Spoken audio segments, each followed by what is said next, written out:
Why do the British drink 100 million cups of tea a day? The answer might surprise you. English Tea Story will help you practice your listening and speaking skills.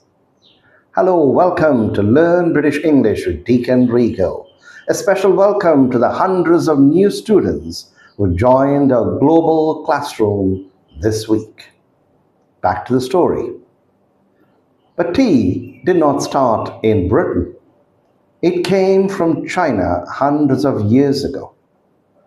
In Britain, tea is not just a drink, it is a tradition.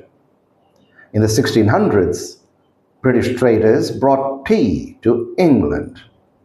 At first, only rich people could afford it. But today, tea is for everyone. You can walk into a cafe and order tea in English. Now let's bring this into real life. Imagine you are in a British cafe. In Britain, you can say, "Can I have a cup of tea, please?" Repeat after me. "Can I have a cup of tea, please?" The server may ask, "Would you like milk and sugar?" Repeat after me. "Would you like milk and sugar?" You can answer, "Yes." "With milk, please." "No sugar, thank you."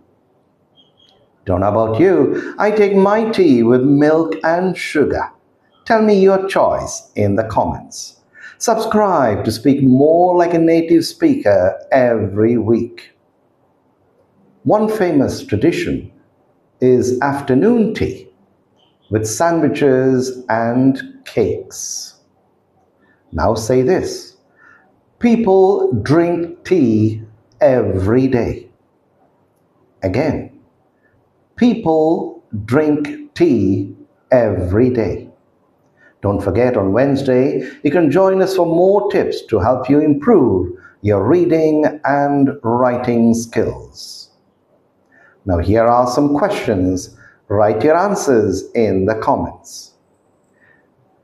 Finally, tea is more than a drink. It is a way to relax and connect. So today, you learned how tea became part of British life and how to talk about it in English. Next week, we learn English through British weather. So subscribe and continue your English journey with me. See you in the next lesson.